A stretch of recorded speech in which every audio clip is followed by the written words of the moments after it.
What you don't know is if Beijing is actually trying to reform the system, and this looks like an attempt to actually introduce credit risk into the system, at what point the correct market pricing of credit risk spills over into broader contagion into financial markets and starts to impact financial stability more broadly. And I would argue that this point we're seeing right now is exactly that kind of moment where you have this debate ongoing about what exactly Beijing's reaction function is. Evergrande is into a grande mess. But what is Evergrande exactly? Why does it matter? And what can I do to get my hands on one of those 90 million empty houses in China causing all of this in the first place? Since this week is the Super Bowl of China financial system analysts, of course we had to bring back to the pod the reigning MVP Logan Wright to tell us what the hell is going on. For a Logan highlight reel, please read his masterpiece report, Credit and Credibility, and check out the last few times Logan came on China Talk to warn us about the moment that we are all currently living through. Co-hosting is John Sine, Rhodium intern and Substacker himself, who covers China-adjacent stuff at Non-Obvious Excavations. Check out the link in the show notes. One quick announcement. I'll be in the Bay Area October 5th through the 10th or so. It would be great to meet up. Please get in touch with me either on Twitter or I'll leave my personal email in the show notes. Thanks. So, Logan, could you give us an overview of what Evergrande is, its importance to the real estate sector, and sort of a broader overview of how this is all unfolding right now? Sure. So Evergrande is China's largest property developer and its most indebted. It has run into trouble largely because of the imposition of new financing controls on China's property developers, the so-called 3 red lines, which are based on controls on how much interest-bearing debt property developers can borrow on their balance sheets based on 3 existing ratios. And the firm's large debt burden has, come into greater focus. It's been downgraded multiple times, and there's increasing risks of a default. The other issue is that Beijing has been very reluctant to provide support to the company so far, an issue I'll get into sort of later in the discussion. Other property developers are also seeing their bonds sell off, and there's been a rise in financing costs for the sector as a whole, and that is feeding some of the market contagion this week. Globally, this started to spill over into global markets earlier this week with concerns that this would have a broader impact on China's growth rate, on future potential growth because of the importance of the property sector to the economy. Why were the 3 red lines imposed in late 2020? Well, I think one issue was that Beijing has been waging this extensive war against property speculation for a long period of time. And I'll sort of take you back a little bit to how this started. Property has been the bubble in the Chinese economy that has not burst for the last decade. People have been talking about it and the potential financial fragilities for over a decade at this point. And it's entered several different stages, but ultimately there has been a concerted effort in Beijing to reduce the possibility of this quote unquote gray rhino risk, this idea that there is a problem that everyone is aware of, but you're neglecting, that's commonly cited within Chinese government documents in association with the property sector. And there's an effort to reduce the scale of the property sector's imprint on the economy as a result. If you're in Beijing right now, you're probably looking at the property sector and you're saying, yes, all this construction does drive growth, does drive employment, but looking ahead, the demographics of China suggest that we don't need that much new property going forward. It does suggest that prices are so high that households have to take on so much debt that they can't spend as much in order to service mortgage loans for property. And that's actually weakening consumption in areas that we would actually like to encourage. So those motives have long been active. And the 3 red lines was really, a very extreme development that kind of reflected Beijing's efforts to control leverage within the sector in a way that other measures had failed. Previously, they had tried to restrict what lenders could actually extend credit to property developers. Now they were targeting the borrowers. And so it was a very game-changing development. They just said, it doesn't matter where you get your credit from, you cannot actually post a growth in interest-bearing debt unless you actually meet some of these 3 critical ratios. So that's why it was so important back in 2020. But let me just take a little step back here because there's all this focus on Evergrande itself. There's a lot less focus on Evergrande it's a notable story by on its own, but it is really, indicative of this broader trend in the property sector overall. It's exceptional because of its size. It's not really exceptional because of its financing methods.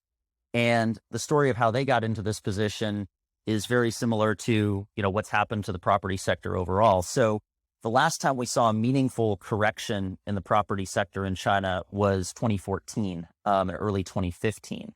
And one could argue that that really should have been essentially the peak of China's property sector in the 2013-2014 period. Right after the financial crisis, you had a huge surge in speculation in the property market, huge surge in credit, fueled an expansion in construction activity. There was a huge accumulation of inventories because Beijing was concerned, even at that time, about speculative purchases. They started controlling purchases and sales in major cities to try to keep prices under control. There was a mini correction in late 2011 in the market as monetary tightening hit and property prices declined temporarily, but most people viewed that as an opportunity to pile back in. So more construction continued, and you had this huge growth, therefore, of stock of the property sector relative to sales. So you had this huge inventory accumulation. This was the time of ghost towns and the overbuilding phase that really started. It was in this 2010 to 2014 period that most of that stock has been accumulated. And if you look at the video that's been going around the internet of the 15 buildings in Kunming that were demolished all at once in one of their new districts, that's I think the FT linked to it in their big piece on the property sector and China's growth model. It just kind of shows that that's around the time that I don't know about that particular project, but that's around the time that many of these were built. So you had this huge inventory accumulation at that time, and by 2014 you had a correction. So why was it that we're still talking about property prices rising even 7 years later after that time? Well, one factor was policy was far more supportive toward growth at that time and toward the property sector and specifically. And they deployed this mechanism called the Shantytown Redevelopment Program. And so the whole idea was, how do we create, there's not much demand right now for property, especially in these smaller cities. How do we create demand for property? And the answer is, well, it's pretty simple. You relocate existing residents, you demolish their existing houses, some of which were quote unquote shanty towns, some of which were built, actually much later. You provide cash compensation, and then they can buy houses out of existing stock. So that process was actually pretty successful. It reduced overall inventories for about 3 years in the property sector, and it created this artificial source of demand.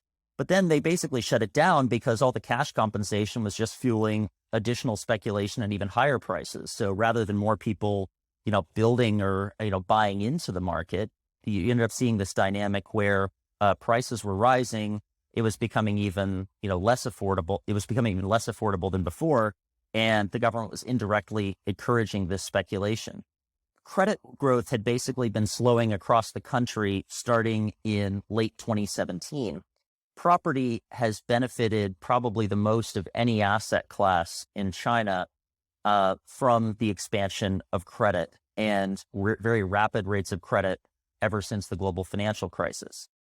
Why was it that property didn't get hurt more as an asset class, when credit growth started to slow meaningfully during the deleveraging campaign, really in late 2018? And that's another wrinkle to this, which is that pre-sales, developers started relying on pre-construction sales to offset the finance that they had basically lost under the deleveraging campaign. So it sounds very crazy, but in China, it's very common for developers to basically buy land, do a little bit of initial construction, set up a sales room, and then start selling houses pre-construction. They can collect, believe it or not, 100% of the purchase price. And people are willing to buy that early in the process simply because they know that they think that prices will continue to rise. It's a market that only really makes sense in an environment of very high historical investment returns. But it's also essentially a form of financing. So rather than being bitten by deleveraging, developers were able to offset some of the pain of the deleveraging campaign with this reliance upon pre-sales financing. What's the problem with that? It only adds to the inventory problem. So we have these continuing paths where the government tries to pop this bubble or slow this curve. What's different in September of 2021? Why did it? What was the delay with the three red lines, and why are we all talking about this right now? Well, it's basically September 2020 when they started imposing this. So this is about a year later, and many property developers have been in trouble ever since they imposed the three red lines in place. The point is that developers, and this is what I was sort of getting to with the pre-sales phenomenon, developers had been able to find an alternate source of credit all the way through this process, even when deleveraging was biting. The only way that all of a sudden this model that allowed them to continue to find access to credit to continue building came to a head, and came to reached a point which it couldn't be sustained, was when developers literally could not borrow anymore. And so if they could not borrow in the future, that leaves them far more dependent upon actual sales revenues to generate cash and maintain cash positions. And therefore, they needed to start discounting units, accelerating sales. Many of them became even more reliant upon pre-construction sales in this process. So like I described, you have this process where starts were, housing starts, construction was an extremely high level all the way back in 2013, 2014. You had these huge inventories, but starts hit an all-time high in 2019, well after the fundamentals of the property market had turned and had already started to become more adverse. So, we've noted that China has very high home ownership rates. They're over 80% in, most household finance surveys. China has very high levels of household debt now that have increased substantially the last 6 years in particular. It's risen by $6.4 trillion since the end of 2015, just in terms of household debt. That's very comparable to the run-up in U.S. leverage, household leverage in the 2003 to 2008 timeframe. It may even be a bit larger, depending upon how you're measuring it. And then you look at the demographics, and there's just not enough young people coming in to form new households that are really going to form a foundation for fundamental demand. And as a result, what's different here is that you have the expiry of the Shantytown redevelopment program. You have the loss, which had created this artificial source of demand. You had this loss of these financing channels that developers had been using to basically stay alive. And then you're exposed to this huge rise in starts and supply relative to this huge gap in fundamental demand. The only thing that's making up the difference right now is investment-driven demand. Investment-driven demand is highly uneven across the country. And so you have, only real interest in buying in, second-tier cities, first-tier cities for investment purposes. And that's really why the three red lines have bitten, and why many developers are now under pressure, because the fundamentals of this market were always imbalanced. They became more imbalanced ever since the 2013-2014 correction that took place at that time. And now the imbalances are quite stark, and that's what the market is sort of waking up to. The idea that the most probable outcome here is that you have to slow construction meaningfully over the next 2 to 3 years in order to remedy those imbalances. In Credit and Credibility, you argue that the financial system's health is in large part predicated on people's perception that the government is ready, capable, and willing to step in and basically backstop, which is more or less a form of moral hazard. Do you see these reforms as geared towards trying to undo the moral hazard in the system? To a certain extent, yes. I think that the government is essentially trying to equalize the playing field between state-owned and private firms, and to say that no firm is essentially too big to fail in this context. But that has, that's problematic. Credit Credibility, I think, was written about exactly this kind of moment. This is exactly why we were concerned about the rise in China's overall credit risks. And if you look and the decline in government credibility back in 2018, that seemed to be inevitable because Beijing didn't have an interest in protecting the riskiest and most peripheral parts of the financial system. Essentially, that's what you've seen in the last 3 years, a huge rise in stated credit risk. Many institutions have defaulted since that time, including Baoshan Bank, other commercial banks, huge rise in state-owned enterprise defaults in the bond market. Bond market defaults are running at roughly twice the pace of twice last year's pace at this point, along with multiple ratings downgrades. So there's this significant rise in credit risk. You also have this interesting divide right now related to the Evergrande situation between the economic and political analysts looking at where Beijing's reaction function is, how Beijing is actually going to respond to this stress. The economic analysts basically say, look, the property sector is a quarter of China's economy, higher in some estimates, like Kenneth Rogoff's 29%, lower if you just take a strict proportion of gross fixed capital formation, but it's a large proportion of the economy, no matter how you think about it. So there's really no way that Beijing can do anything but support property construction over the medium term if they are still interested in maintaining a certain pace of economic growth, and therefore the consequences would be too messy. They basically have to step in. The political analysts are saying something entirely different, which is that look how things have changed over the summer. Look at the crackdown on tech firms. Look at the crackdown on education and tutoring firms. It doesn't look like Beijing leadership is concerned about the immediate economic consequences of their actions. They may be concerned eventually, but they're certainly not concerned enough to stop this political campaign from continuing. And so in that context, everyone knows that they want to control the property sector as a source, within, and its impact on the economy as a whole. So why should we be surprised that they are going to be, reacting very cautiously and providing only a very minimal source of support? So there's this interesting divide that's developing. And that's exactly the moment that we were, concerned about in credit and credibility when we wrote that when Dan Rosen and I wrote that back in late 2018. This was the dynamic where everyone knows that Beijing, in the event of a crisis, can provide liquidity to financial institutions, can, suddenly backstop, any bank that happens to run into difficulty. What you don't know is if Beijing is actually trying to reform the system, and this looks like an attempt to actually introduce credit risk into the system, at what point the correct market pricing of credit risk spills over into broader contagion into financial markets and starts to impact financial stability more broadly. And I would argue that this point we're seeing right now is exactly that kind of moment where you have this debate ongoing about what exactly Beijing's reaction function is.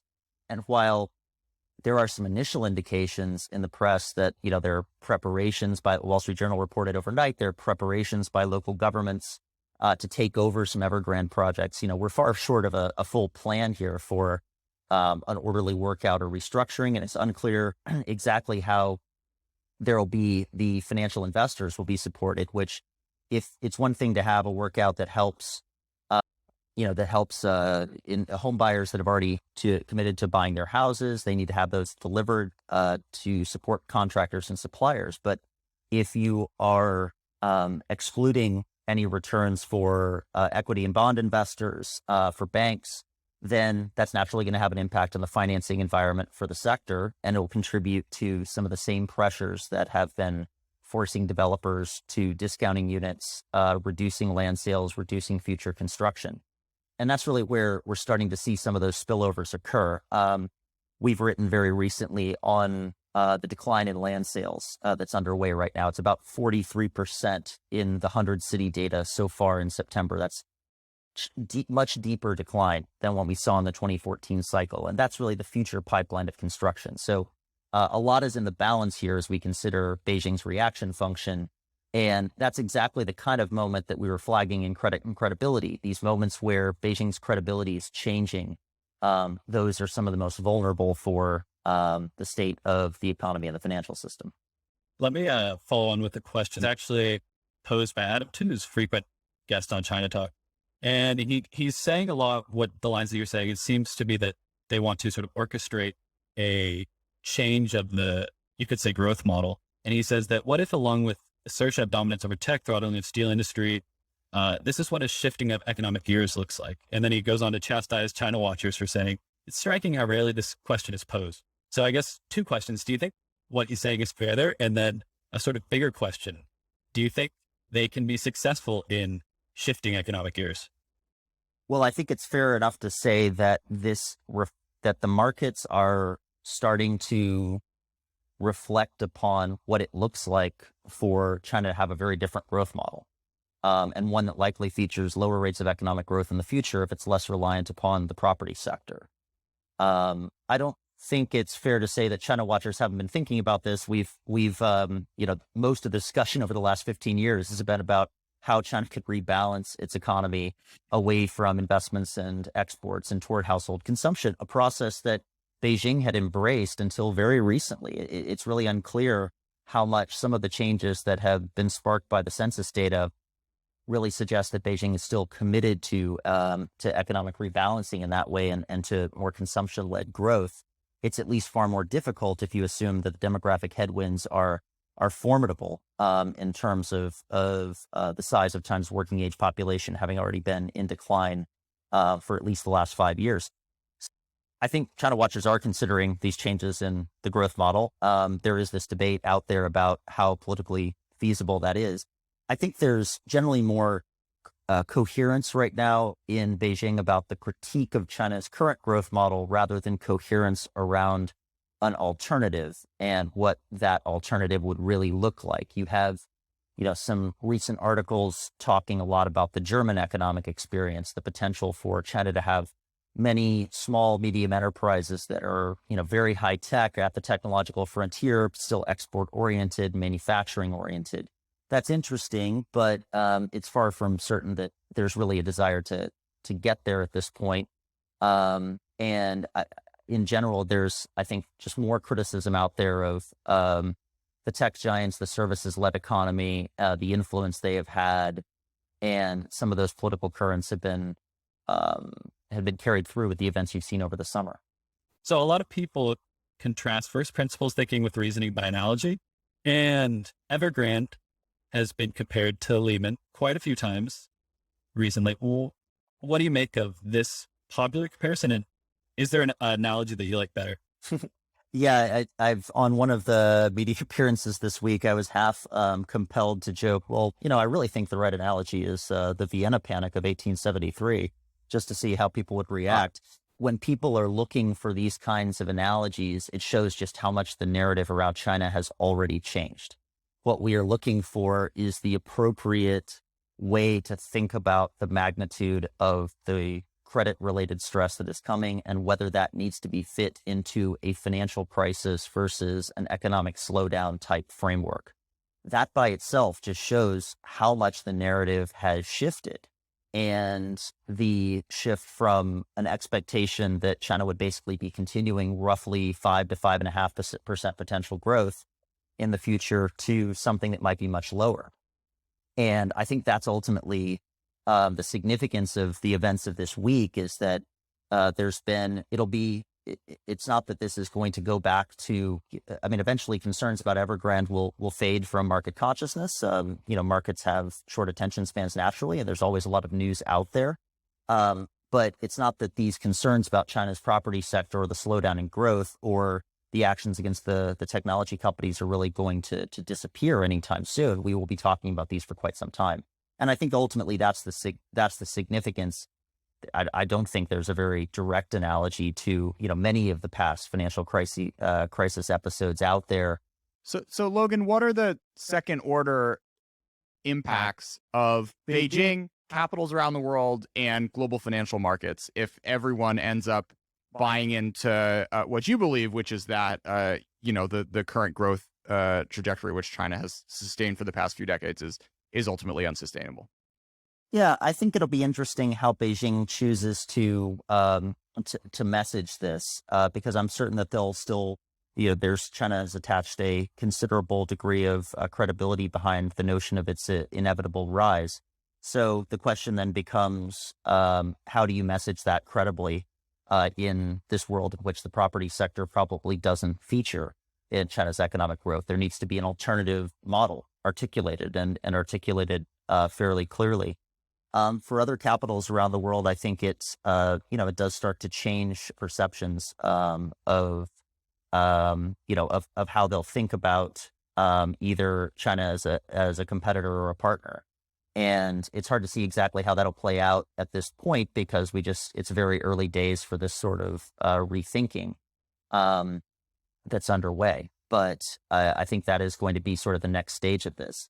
The other question is just, do we have another immediate round of financial stress-related news in China that sort of extends this story beyond Evergrande itself? And of course, it is, as I mentioned, a much broader story than Evergrande itself. And what we would be most concerned about, as I mentioned, was the decline in land sales, the feedback into already indebted local government financing vehicles, and the potential pressure on smaller city commercial banks that lend to those local government financing vehicles, which is, another critical part of the growth model in recent years, but has come under considerable pressure as those vehicles have become more indebted and can no longer provide the same degree of support for the economy as in the past. If you like this conversation, well, you can do the same sort of real research that Logan does every day because Rhodium's hiring. We currently have a mid-career role open for our corporate advisory practice based in New York or DC. Check out the career page at rhg.com for more info.